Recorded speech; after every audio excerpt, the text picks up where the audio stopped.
मैंने परिवहन को लेकर भी ध्यानाकर्षण की सूचना दी है। हमारे यहाँ पर अभी लगभग 2 माह में 5 बार चक्का जाम हो गया। मैं बार बार कह रहा हूँ कि इस व्यवस्था को ठीक करो, क्योंकि वहाँ पर इल्लीगल तरीके से असामाजिक तत्व कुछ जो और लोग हैं मिलकर लोगों के साथ मारपीट कर रहे हैं। ट्रक वालों के साथ मारपीट की अनेक घटनाएं हुई है और इसलिए अनेक लोग वहां पर इस तरह की परिवहन के नाम पर अवैध वसूली, गुंडागिर्दी, ये सब हो रहा है और 5 बार चक्का जाम हो चुका। तो हमारे क्षेत्र की जनता जाएगी कौन से रोड से अगर वहां पर चक्का जाम होता है? तो कई बार मैं ही 2-2 घंटे फंसा रहता हूं। तो मैं चाहता हूं कि व्यवस्था में सुधार हो, चेकिंग हो। इसमें क्या दिक्कत है? चेकिंग होना चाहिए, चेकिंग होना चाहिए।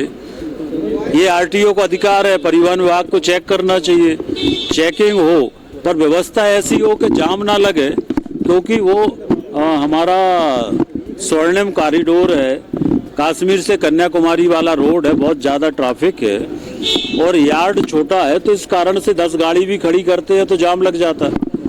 तो जनता को हर दिन जाम का सामना करना पड़ता। उस दिन भी एक ट्रक आ रहा था स्पीड में, अचानक एक किसी ने स्टॉपर उसके सामने कर दिया, व्हील वाला स्टॉपर, तो ट्रक पलट गया। अब ट्रक पलट गया तो ट्रक वाला इतना आक्रोशित था कि वो ट्रक में आग लगा रहा था, खुद के ट्रक में सारे ट्रक वाले इकट्ठे हो गए। तो व्यवस्था सुधारने के लिए मैंने कहा है, लिखा है और मेरी ड्यूटी है, मैं वहाँ का विधायक हूँ, मेरी ड्यूटी है। लगता है सरकार की ठीक ढंग से काम नहीं हो पा रही। देखिए, सरकार की सारी नीतियाँ अच्छी हैं, सरकार बहुत अच्छा काम कर रही है। 1 साल में अनेक जनहित के निर्णय सरकार ने किए हैं। मोहन यादव जी बहुत अच्छा काम कर रहे हैं, सब चीज़ें अच्छी हैं। पर जहाँ गड़बड़ी है, तो अगर सरकार के लोग, हम लोग ध्यान में नहीं लाएंगे तो ये व्यवस्थाएं जहाँ गड़बड़ी हो ठीक कैसे होंगी? तो इसका मतलब क्या हम अधिकारियों को खुली छूट दे दें क्या? तो अगर हम लोग ध्यान में नहीं लाएंगे तो कौन ध्यान में लाएगा? एक सीडीआर का मामला भी था, वो भी सागर में अनेक लोग मेरे से आके मिले थे कि सागर में कुछ नीचे के कर्मचारी जो साइबर सेल में काम करते हैं, सीडीआर रिकॉर्डिंग देखते हैं, वो उसका मिसयूज कर रहे हैं। मेरे पास कई लोगों ने आके शिकायत की कि उनसे पैसे मांगते हैं, वसूली करते हैं, परेशान करते हैं। कई बेटियों ने आके मुझसे शिकायत की। तो मैंने कहा था कि ये जो बिना एसपी आईजी के नियम ये है कि किसी का भी सीडीआर निकालना है तो उसमें एसपी आईजी की अनुमति लगती है। तो नीचे के कुछ जो पुलिस के कर्मचारी हैं वो अपने अधिकारों का दुरुपयोग करके और सीडीआर के नाम पर लोगों को परेशान कर रहे थे। देखिए, कल ध्यानाकर्षण के माध्यम से हमने अपनी विधानसभा क्षेत्र में एक स्कूल बिना मान्यता के चल रहा है, शासकीय अतिक्रमण की जमीन पर चल रहा है और अनेक प्रकार की अनियमितताएं हैं। तो उस पर कार्रवाई के संबंध में हमारा ध्यानाकर्षण था और उसके साथ साथ हम ये भी चाहते हैं, सभी चाहते हैं कि प्रदेश में अनेक अशासकीय शिक्षण संस्थाएं ऐसी चल रही है जिनमें घोर अनियमितताएं हैं, जो नियमों का पालन नहीं कर रहे हैं।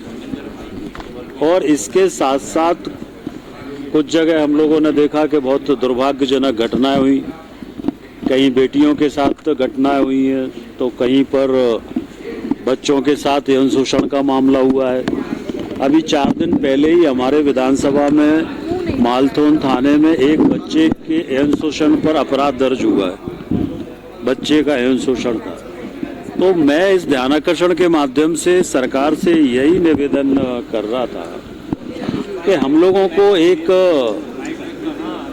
ऐसी नीति बनाने की आवश्यकता है कि जो इनलीगल अशासकीय शैक्षणिक संस्थाएं चल रही हैं, जो अच्छा चल रही हैं उनको हम प्रोत्साहित करें, पर ये जो अनियमितताएं हो रही हैं या जगह नहीं है, खेल का मैदान नहीं है, जमीन में बैठे हैं, कचड़े में बैठे हैं, तो बच्चों का भविष्य की चिंता हमको करना पड़ेगी। और इसीलिए मेरा निवेदन था कि सरकार इस बारे में कोई नीति बनाने के बारे में विचार करे। सरकार ने नीति में बनाई है, अब माननीय प्रधानमंत्री जी ने नई शिक्षा नीति देश में बनाई है, हमारे प्रदेश में भी नई शिक्षा नीति लागू है, अनेक सुधार हुए हैं हमारी सरकार के द्वारा इन 1 वर्षों में।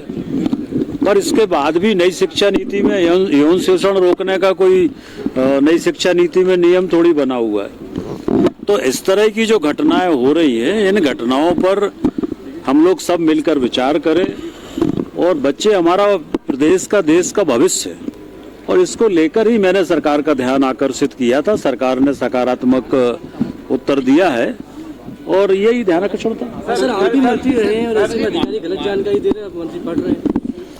देखिए, सवाल इस बात का होता है कि अगर कोई विधायक प्रश्न उठाता है